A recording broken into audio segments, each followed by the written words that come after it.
வணக்கம் மகளே, எப்படி இருக்கீங்க? எல்லாரும் நலமா? கலைஞர்கள் கலைக்கு மெய்யாக இருந்து கலையை உயிராய் சுமந்து கலையை உயிருக்கும் மேல நேசிக்கிற கலைஞர்கள் பலர் இருக்கிறாங்க. அப்படி அந்த கலைஞர்களோட படைப்பாற்றல் பயங்கரமா இருக்கும். அந்த படைப்பாளிகள் எந்த வரையறைக்குள்ளேயும் அடங்க மாட்டாங்க.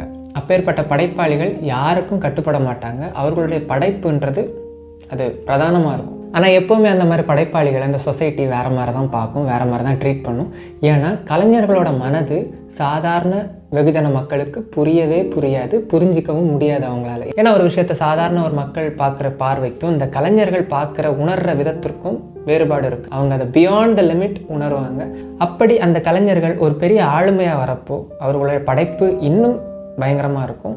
அப்படி இருவரும் ஆளுமைகள் சேர்ந்து ஒரு விஷயத்தை படைக்கிறப்போ அது காலம் கடந்து சரித்திரமாக மாறும். அப்படி காலம் தாண்டி கடந்து நிற்கிற பல உன்னத படைப்புகளை தந்த இருவரும் ஆளுமைகள் Balu Mahendra sir and Raja sir.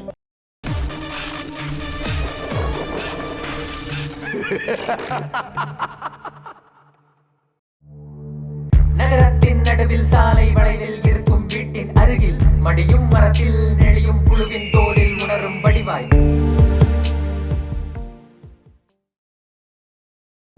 எப்போவுமே சில படைப்பாளிகளை அடுத்த தலைமுறைக்கு அவர்களை பற்றி விஷயங்களை நம்ம சொல்கிறது ரொம்ப முக்கியம். அடுத்த தலைமுறைக்கு அப்படிப்பட்ட இருவரும் பெரும் படைப்பாளிகள் தான் பாலுமகேந்திரா சாரும் ராஜா சாரும். அஃப்கோர்ஸ் ராஜா சாரை பற்றி நிறைய பேருக்கு தெரிஞ்சிருக்கும். பாலுமகேந்திரா சாரை பற்றி இன்னைக்கு இருக்கிற பல தம்பி தங்கச்சிகளுக்கு தெரியாது.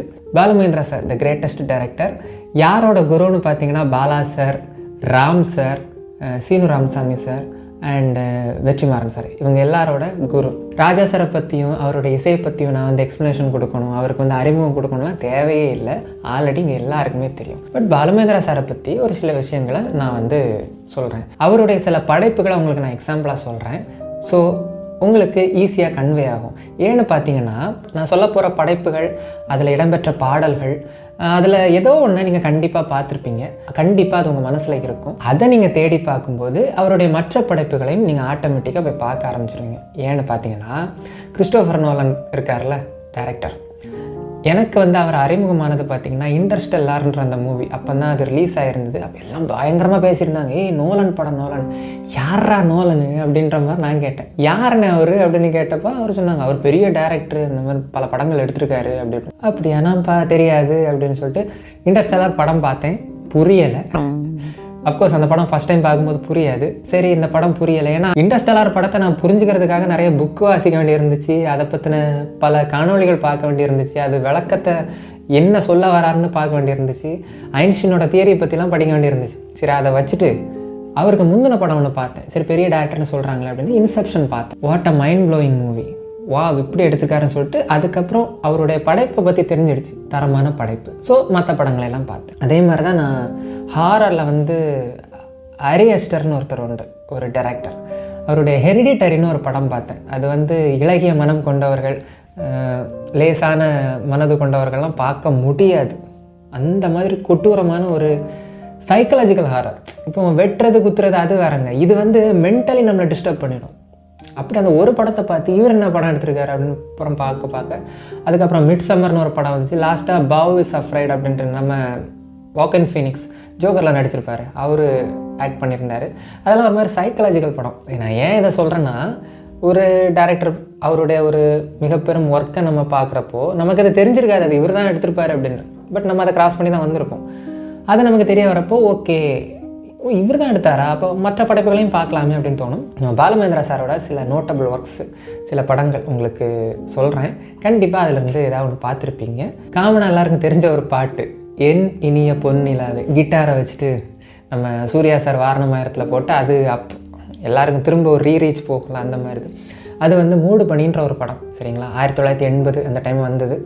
ஆக்சுவலாக அது பாலுமகேந்திரா சாருக்கு 3வது படம். ஃபஸ்ட்டு கோகிலான்னு ஒரு படம் கன்னடத்தில் பண்ணார், அதுக்கப்புறம் அழியாத கோலங்கள்னு ஒரு படம் பண்ணார், அதுக்கப்புறமா மூடு பணி வராரு. அவர் 3வது படம். அது ராஜா சாருக்கு 100வது படம் அஃபிஷியலாக. ஏன் அஃபிஷியலான்னு சொல்கிறேன்னா, ரிலீஸ் ஆகி 100வது படம் இசை வயசாக, ரிலீஸ் ஆகாமல் பல படங்கள் இருக்கும். அவர் தாரதப்பட்ட 1000வது படம்னு சொன்னாங்க. ஆக்சுவலாக அது 1000வது படமே கிடையாது. அவர் அதையும் தாண்டி போயிட்டார் இப்போது. ஏன்னா பல படங்கள் வந்து ராஜா சார் டியூன் போட்டு விட்டுருவாரு, அந்த படம் ரிலீஸ் ஆகாமல் நிறைய கிடப்பில் கிடக்கும்ல, அதெல்லாம் கணக்கில் எடுத்து பார்க்குறப்ப தான் 1412 படங்களுக்கு மேலே அவர் மியூசிக் பண்ணியிருக்காரு அப்படின்றது தெரிய வந்துச்சு. இது மூடு பனி படம், அது ஒரு மாதிரி ஒரு சைக்காலஜிக்கலாக கொண்டு போகும் அந்த படம். கண்ணே கலைமானே அப்படின்ற பாடல் இடம்பெற்ற, ஏன் நான் பாடலை சொன்னேன்னா பாடல் தான் எல்லாரும் காமனாக கேட்குற ஒரு விஷயம். கண்ணே கலைமானே, கமல் சார், ஸ்ரீதேவி மேம் அவங்க நடிச்சிருப்பாங்க. மூன்றாம் பிறை, சச் அ ஒண்டர்ஃபுல் மூவி. கடைசியில் கமல் சார் அந்த தலையில் சட்டியை வச்சுட்டு அந்த கிளைமேக்ஸ் சீன்லாம் ஸ்டில் ஒரு ஹாண்டிங்கில் ஒரு ட்ராமா. சின்ன வயசில் அதை பார்த்து அழுதுருக்கேன் நான்லாம், விவரமே தெரியாது. அப்போ பார்த்துட்டு ஏன் இவர் இப்படி பாவமாக அழுதுகிட்டு இருக்காரு அப்படின்ற மாதிரி. நீங்கள் கேட்டவைன்னு ஒரு படம், இந்த படம் பேர் நீங்கள் கேட்டிருப்பீங்களா தெரியாது, ஆனால் இதில் சில பாடல்கள் உண்டு. அடியே மனம் நில்லு நான் நிற்காதடி அந்த பாட்டு. அப்புறம் இதில் வந்து பிள்ளை நீலா இரண்டும் வெள்ளை நீலா, இந்த பாட்டு கேட்டிருப்பீங்க கண்டிப்பாக. ஆக்டர் பிரசாந்த் சாரோட அப்பா மிஸ்டர் தியாகராஜன் சார் நடிச்சிருப்பார், சில்க் ஸ்மிதா மேம் இவங்கெல்லாம் நடிச்சிருப்பாங்க அதில். தென் ரெட்டைவால் குருவின்னு ஒரு படம், ராஜராஜ சோழன் நான் என்னை ஆளும் காதல் தேசம் நீதான். இந்த பாட்டு வாட்ஸ்அப் ஸ்டேட்டஸ்லேயும் சரி எல்லாத்துலேயும் சரி இந்த பாட்டு இடம்பெறாத ஒரு இதே இருக்காது, அந்த மாதிரி ஒரு ஃபேமஸான ஒரு பாட்டு. இந்த படம் இவருடைய படம் தான், அது ரெட்டைவால் குருவி, மோகன் சார் நடிச்சிருப்பார். அண்டு வீடுன்னு ஒரு படம், நான் பார்த்து வியந்த ஒரு படத்தில் இது ஒன்று. பயங்கரமாக எனக்கு தாக்கத்தை ஏற்படுத்தின படங்கள்லாம் ஒன்று. அர்பனைசேஷன்ற ஒரு ப்ராசஸில் சென்னை பயங்கரமாக வளர்ந்து வந்து அந்த ஒரு கிணறு காலியாகிறது, வயல் அழிகிறது, ஒரு காலி மனை, அங்கே வந்து ஒரு வீடு கட்டுறது, அந்த வீடு கட்டுறதுக்கான கஷ்டம், அது அந்த உணர்வு சார்ந்த விஷயங்கள், இது எல்லாத்தையுமே இன்க்ளூடிங் தட் கிளைமேட் சேஞ்ச், இது எல்லாத்தையுமே அழகாக கவர் பண்ணியிருப்பார் பாலுமகேந்திரா சார். வீடு படத்தில் வர ஒரு தீம் வந்து நிறைய பேருக்கு தெரிஞ்சிருக்கும், அந்த அந்த மியூசிக் ஞாபகம் இருக்கா? அது அந்த படத்தில் வரதான். ஆக்சுவலாக ராஜா சார் வந்து அதை அவருடைய ஆல்பத்துலேருந்து எடுத்து போட்டுப்பார், ஹவு டு நேம் இட் அந்த ஆல்பம். பாலுமகேந்திரா சார் வந்து புனே ஃபிலிம் இன்ஸ்டியூட்டில் படித்தவருங்க, கோல்டு மெடலிஸ்ட் அவர். அவருடைய கேமராலாம் பார்த்தீங்கன்னா அந்த சினிமாட்டோகிராஃபி சம்திங் அதில் ஏதோ இருக்கும். எப்படி சொல்கிறேன்னா, அந்த ரஜினி சாரோட ஒரு படம் உண்டு, கேள்விப்பட்டிருப்பீங்க, முள்ளும் மலரும்னு சொல்லிட்டு. டைரக்டர் மகேந்திரன் சாரோட மூவி அது. ஆக்சுவலாக மகேந்திரன் சாரும் பாலுமகேந்திரா சாரும் நல்ல நண்பர்கள். அவர் கேட்டுக்கொண்டதுக்கு இணங்க உன் படத்துக்கு நான் கேமரா பண்ணுறேன் அப்படின்ட்டுன்னு முள்ளும் மலரும் படத்தில் பாலுமகேந்திரா சார் தான் கேமரா பண்ணியிருப்பார். நீங்கள் அந்த படம் பார்த்தீங்கன்னா அந்த ஒவ்வொரு காட்சிகளுமே ஒரு பூந்தோட்டத்துக்குள்ளே இருந்த ஒரு ஃபீல் கொடுக்கும், நல்ல ஒரு ஃப்ரெஷ்ஷான ஃபீல் கொடுக்கும். அந்த கலரிங் ஆகட்டும் எல்லாமே, அப்போ எல்லாமே ஃபிலிம் தானே, எல்லாத்தையும் கரெக்டாக செட் பண்ணிட்டு தான் நம்ம வந்து கேமராவை ஆன் பண்ணுவோம். அதில் மனுஷன் விளையாடி இருப்பார். அவர் வந்து ஒளியின் காதலன் அவரை சொல்லுவாங்க. அவர் வந்து ஒரு இன்டர்வியூவில் ஒருக்கா சொல்லியிருந்தார், ஒரு படத்தை எடுக்கிறதுக்கு நீங்கள் பெரிய கேமரா அப்படின்லாம் ஒன்றும் தேவையில்லை, ஒரு சின்ன கேமராவும் ஒரு தெர்மாக்கோல் போதும். தெர்மாக்கோல் எதுக்குன்னா ரெஃப்ளெக்ஷன் கொடுக்கறதுக்கு, லைட்டை பிளாக் பண்ணுறதுக்கு. இதுக்கு தெரு முழுதும் தெர்மாக்கோல் செதறி கிடக்குது, ஆனால் நல்ல படம் எடுக்க தான் யாரும் இல்லை அப்படின்ட்டு சொல்லியிருப்பார். நல்ல ஒரு வாக்கியம் அது. அவர் எடுத்த சந்தியா ராகம் அப்படின்ற ஒரு படம் ஒன்றுங்க, இப்போவும் நீங்கள் யூடியூப்பில் பார்க்கலாம், full and full black and white. அது அந்த படம் எதை பேஸ் ஆச்சுன்னா, சந்தியா ராகம்னா சந்தியா காலம், அதாவது அந்தி நேரம், சூரியன் அஸ்தமிக்கிற அந்த நேரம், வயசானவங்களை அவங்களுடைய லைஃப்பை ரொம்ப அழகாக எடுக்கப்பட்ட ஒரு திரைப்படம் அது.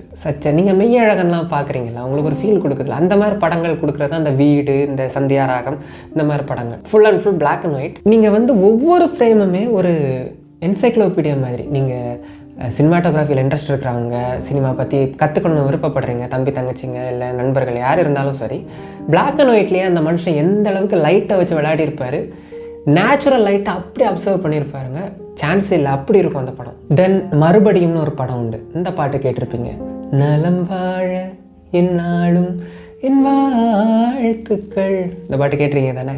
அரவிந்த் சாமி சார் கிட்டார் வச்சுட்டு பாடுவார், ரேவதி மேம் அங்கே நின்றுட்டு இருப்பாங்க. மறுபடியும்னு ஒரு படம்,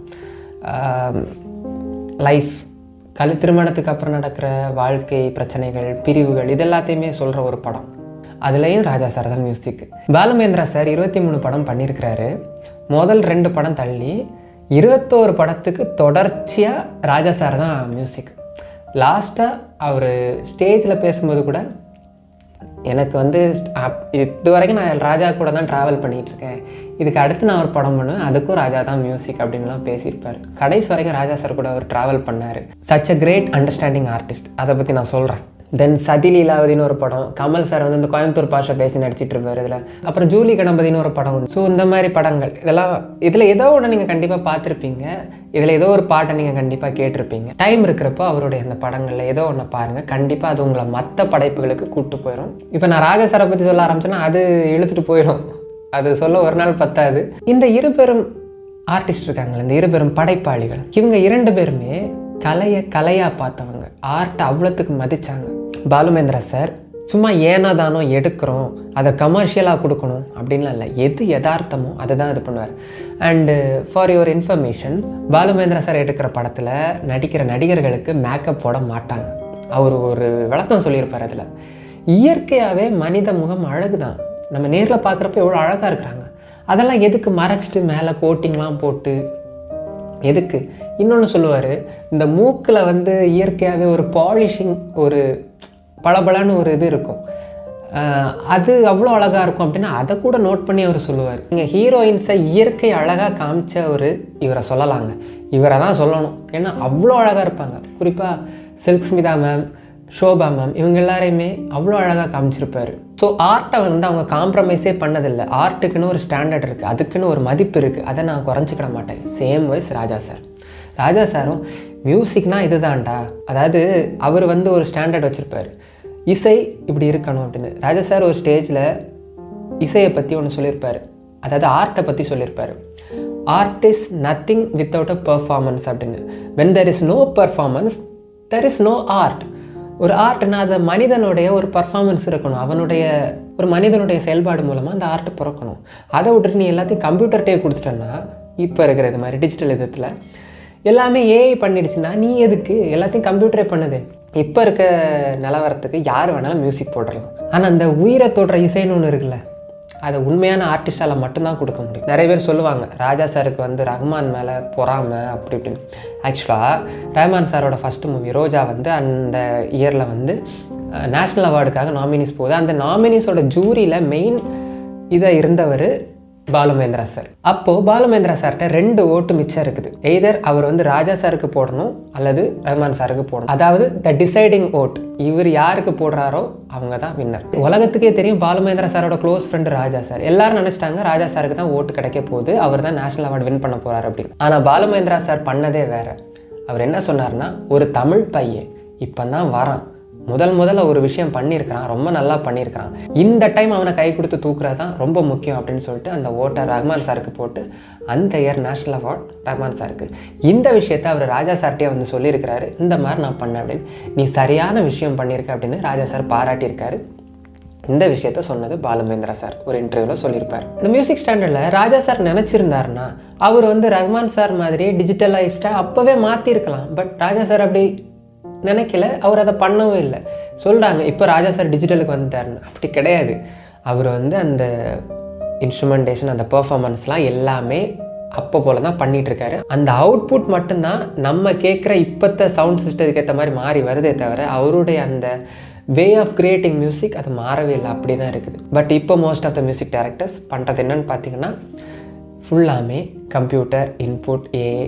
ஜஸ்ட் நீங்கள் எனக்கு இந்த பீட்டில் இப்படி ஒரு மியூசிக் வேணும் அப்படின்னா போதும், வாசிச்சா போதும், நோட்ஸ் அதுவே எடுத்து தந்துடும், வாசிச்சா போதும், அதுக்கான கார்ட்ஸ், அதுக்கான பேக்ரவுண்ட் எல்லாமே பண்ணுறதுக்கு அவ்வளோ டெக்னாலஜி, அவ்வளோ சாஃப்ட்வேர் இருக்குது. ஒன்று சொல்லுவாங்க, ஒரு 2 நாள் கரண்ட்டை கட் பண்ணி பாருங்கள், யார் மியூசிக் போடுறான்னு உங்களுக்கே தெரியும் அப்படின்னு. ராஜா சார் அசால்ட்டாக பண்ணிட்டு போயிரு, அவ்வளோ ஃபாஸ்ட்டாக மியூசிக் எழுதுவார். இந்த 2 பேரோட அந்த ஸ்டாண்டர்ட் இருக்குல்ல, என் ஆர்ட்டை நான் விட்டு கொடுக்க மாட்டேன், என் ஆர்ட்டுக்குன்னு ஒரு மதிப்பு இருக்குது, அது என்னுடைய ஆர்ட்டு, இந்த கலைக்கு நான் கொடுக்குற மரியாதை, நான் இருக்கிற வரைக்கும் இந்த கலையை நான் கீழே இறங்க விட மாட்டேன் அப்படின்ற ஒரு இது இருக்குது பார்த்தீங்களா. இந்த 2 கலைஞர்களுமே அது இந்த 2 கலைஞர்களோட மாற்ற முடியாத ஒரு வலுவான எண்ணம். பட் கரண்ட் சொசைட்டிக்கு இதெல்லாம் கேட்குறதுக்கு கிரிஞ்சாக இருக்கும். கஞ்சா அடிச்சுட்டு அரைகுறையாக ட்ரெஸ்ஸை போட்டு ரீல்ஸ் பண்ணிட்டு நாக்க நக்கி எக்ஸ்ப்ரெஷனை கொடுத்துட்டு அதுக்கு ரீல்ஸ் போடுறவங்கலாம் ஆர்டிஸ்ட்டு. இந்த மாதிரி கரெக்டான படைப்பை, தரமான படைப்பை கொடுக்குறவங்கள பூமரு ஓல்டுன்னு சொல்லிட்டு விட்டுருவாங்க. அதை பற்றி சொல்கிறவங்களையும் யார் ப்ரோ நீ பழையதுலேயே இருக்கிற அப்படின்ற மாதிரி, லேட்டஸ்ட் ட்ரெண்டுன்னு சொல்லிட்டு மியூசிக்னு சொல்லிட்டு எல்லாமே வருது, கேட்குறோம், அந்த டைம் நல்லா இருக்குது, அதுக்கப்புறம் சலிச்சிருது, ஸ்ட்ரெஸ்ஸு தான் ஏறுது. குவாலிட்டி ஆர்ட்னா, குவாலிட்டி மியூசிக்னா என்னன்னு நான் புரிஞ்சுக்கிட்டது, நம்ம கரண்ட் ஜென்ரேஷனில் இருக்கிறோம், கரண்ட் பாடல்களை நம்ம ரசிக்கிறோம். ஆனால் இந்த பாட்டை விட என்னைக்கோ அவங்க போட்ட பாட்டு நல்லா இருக்குது, அது எனக்கு கொடுக்குற ஃபீலை இப்போ வர பாட்டு கொடுக்க மாட்டேங்குதுன்னு கரண்ட் ஜென்ரேஷன் நம்மளே நினைக்கிறோம்ல, அதுதான் குவாலிட்டி மியூசிக். அதை தான் அவங்க கொடுத்தாங்க, அந்த படைப்பாளிகள் கொடுத்தாங்க. இன்றைக்கும் பழைய பாட்டு தானேங்க ட்ரெண்ட் ஆகிட்டு இருக்குது. ராஜா சாரோட பாட்டு, அந்த பழைய படங்களில் மெய்யழகனில் அந்த இந்தமான் பாட்டு ட்ரெண்டு. இப்போ கூட ரீசெண்டாக அந்த நதிகளில் மீன்கள் நீந்துதமான அந்த எங்கே அந்த வெண்ணிலா அந்த பாட்டு தான் ட்ரெண்ட் ஆகிட்டு இருக்கு. அது வந்து 2000 வந்த பாட்டு. அப்போல்லாம் பாடல்கள்லாம் ஜெம்மாக இருந்துச்சு. டிஜிட்டலைஸாக வந்தாலுமே ஜெம் எல்லாமே அப்படி இருந்துச்சு. பட் கரண்ட் அப்படி இல்லைல்ல, அது எனக்கு ஒரு வருத்தம் உண்டு. இப்போவும் அந்த பழைய படைப்புகளை வந்து குவாலிட்டியாக நம்ம பார்க்குறோம், இப்போ அது இல்லை அப்படின்ற ஒரு இது. ஸோ அதுதாங்க இந்த இருபெரும் ஆர்டிஸ்ட், இவர்களுடைய படைப்புகள் என்றைக்கும் காலம் கடந்து பேசப்படும், காலத்தை தாண்டி என்றைக்குமே நிலச்சிருக்கும். பாலுமேந்திரா சார் அவருடைய படைப்புகள், அதை பற்றி நான் ஒரு சின்ன இன்ட்ரோ கொடுத்துட்டு உங்களுக்கு பாருங்கள். அவருடைய காட்சி அமைப்பு, அவருடைய விளக்கங்கள், இது எல்லாமே ரொம்ப அழகாக இருக்கும். கடைசியாக ஒரு விஷயம் சொல்லி முடிக்கிறேன். பாலுமேந்திரா சார் ஆர்டிஸ்ட்டை பற்றி ஒன்று சொல்லியிருப்பார். ஒரு ஆர்டிஸ்ட் அவன் வந்து ரொம்ப சென்சிட்டிவானவன். இந்த உலகத்தில் மற்ற எல்லாரும் பார்க்குறத விட அவன் வேற மாதிரி பார்ப்பான். ஏன்னா அவனுக்கு வந்து உணர்வு அதிகமாக இருக்கும். அவன் அந்த புரிஞ்சிக்கிற உணர்வு, அவன் ஈஸியாக கோவப்படுவான், ஈஸியாக சந்தோஷப்படுவான். ஆனால் அந்த உணர்வு தான், அந்த தகுதி தான் அவனுடைய பர்சனல் லைஃப்பை குத்தி கிழிச்சிக்கிட்டு இருக்கும் அப்படின்னு சொல்லுவார். ஏன்னா அவனை மற்றவங்களால புரிஞ்சிக்க முடியாது, கலைஞனின் சாபக்கேடு அப்படின்ற மாதிரி சொல்லியிருப்பார். ஆர்டிஸ்ட் எல்லாத்தையுமே தயவு செஞ்சு புரிஞ்சுக்கோங்க. ஈஸிலி உணர்ச்சி வசப்பட்டுருவாங்க. சின்ன விஷயத்த கூட அவங்க வந்து பயங்கரமாக உள்ளுணர்ந்து பார்ப்பாங்க. அதனால ஈஸியாக ஹர்ட் ஆயிடுவாங்க. உங்களை சுற்றியே இருப்பாங்க, உங்கள் வீட்டில் இருப்பாங்க, உங்கள் நண்பர்கள் இருப்பாங்க. கலைக்குன்னு ஒரு ஸ்டாண்டர்ட் இருக்குது, அதை என்றைக்குமே குறைக்காதவங்க தான் இந்த 2 பேரும். கலைக்குன்னு ஒரு மரியாதை இருக்குது, அதை நம்மளும் கெடுக்காமல் அதுக்கான மரியாதையை கொடுத்து அந்த கலையை கட்டி காப்பாற்றினா மனித குலத்துக்கான ஒரு மிக பெரும் பொக்கிஷமாக இந்த கலை என்றும் வாழ்ந்து கொண்டிருக்கும், எல்லா கலைகளும். அவ்வளோதான் மக்களே. இந்த வீடியோ உங்களுக்கு பிடிச்சதுன்னா லைக் பண்ணுங்கள், ரொம்ப பிடிச்சதுன்னா சப்ஸ்கிரைப் பண்ணிட்டு பெல் ஐக்கானை கிளிக் பண்ண மறந்துடாதீங்க. உங்களுடைய கருத்துக்களை, மேலான கருத்துக்களை கீழே கமெண்டில் பதிவிடுங்க. அடுத்து ஒரு நல்ல வீடியோவில் சந்திக்கிறேன். அதுவரை உங்களிடமிருந்து விடைபெறுவது உங்கள் நண்பன் விஜய் ஜிபி. வணக்கம் மக்களே. தமிழ் வெல்லும்.